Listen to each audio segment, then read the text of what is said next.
विश्वेशं माधवं दुण्डिं दण्डपाणिं च भैरवं वन्दे काशीं गुहां गंगां भवानीं मणिकर्णिकाम्। भक्तों का स्वागत है। काशी खंड के अनुसार सूर्य भगवान काशी पहुंचे और पवित्र शहर में कई स्थानों पर विभिन्न आदित्यों के रूप में स्थापित हुए, जबकि प्रत्येक आदित्य का विस्तृत विवरण हमारी वेबसाइट varanasi-temples.in पर दिया गया है। हम अपने एपिसोड में वास्तविक दृश्य दिखा रहे हैं। इस कथांश में हम देखेंगे अरुण आदित्य, गंगा आदित्य एवं केशव आदित्य।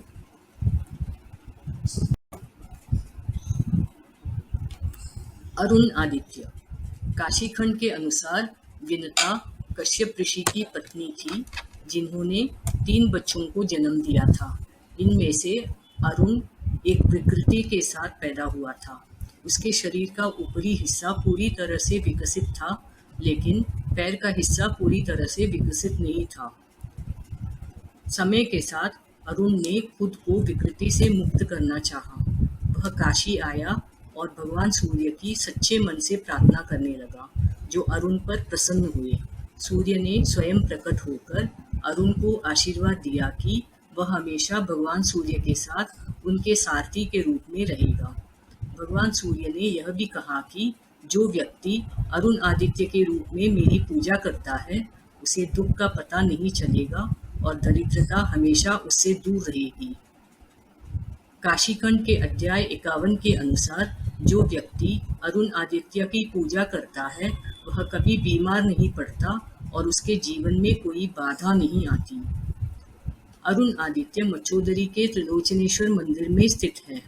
भक्त ऑटो या साइकिल रिक्शा से मच्छोदरी के बाद बिटला अस्पताल तक जा सकते हैं और फिर पैदल चल सकते हैं। वैकल्पिक रूप से वे त्रिलोचन घाट तक नाव की सवारी कर सकते हैं और सीढ़ियां चढ़ सकते हैं। पूरा क्षेत्र एक शक्तिपीठ है, जिसे गिरिजापीठ के नाम से जाना जाता है और किसी भी साधारण पूजा से कई लाभ मिलते हैं।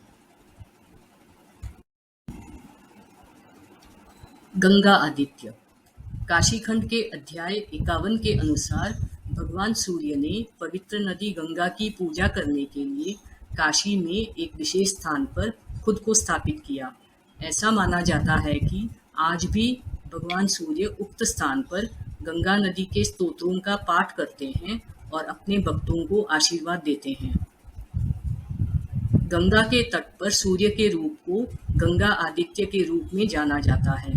जो कोई भी भक्त गंगा आदित्य की पूजा करता है, उसे कभी किसी दुर्घटना का सामना नहीं करना पड़ता है और न ही कभी किसी से धोखा मिलता है।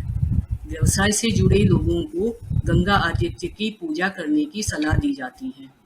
गंगा आदित्य नेपाली मंदिर ललिता घाट के नीचे एक परिसर में स्थित है। भक्त रिक्शा द्वारा दशाश्वमेध घाट तक जा सकते हैं और इस स्थान तक पहुंचने के लिए घाटों से पैदल चलना आसान है। नाव से भक्त इस स्थान तक पहुंचने के लिए ललिता घाट तक यात्रा कर सकते हैं।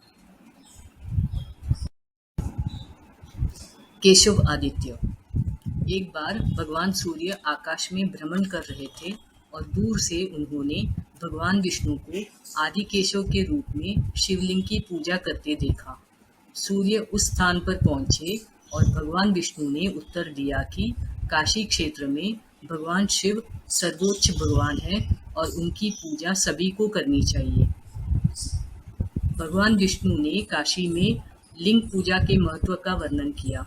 जो भक्त शिवलिंग का अभिषेक करता है और शिवलिंग से बहने वाले जल को प्रसाद के रूप में ग्रहण करता है, उसे सभी धार्मिक तीर्थों यानी पवित्र तालाबों में स्नान करने का पुण्य मिलता है।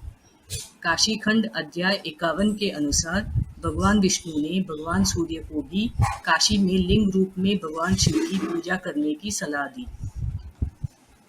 भगवान सूर्य ने इस पवित्र ज्ञान को देने के लिए आदि केशव को अपना गुरु माना और भगवान सूर्य ने खुद को उस स्थान पर स्थापित किया जिसे केशव आदित्य कहा जाता है। काशीखंड के अनुसार केशव आदित्य की पूजा करने से सभी पापों से मुक्ति मिलती है। माघ महीने में सप्तमी तिथि को विशेष महत्व दिया जाता है, जब वह रविवार के साथ मेल खाती हो।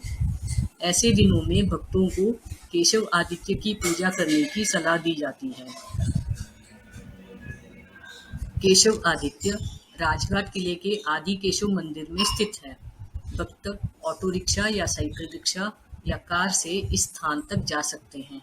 पूरा क्षेत्र केशव पीठ नामक एक शक्तिपीठ है और किसी भी साधारण प्रार्थना से कई लाभ मिलते हैं।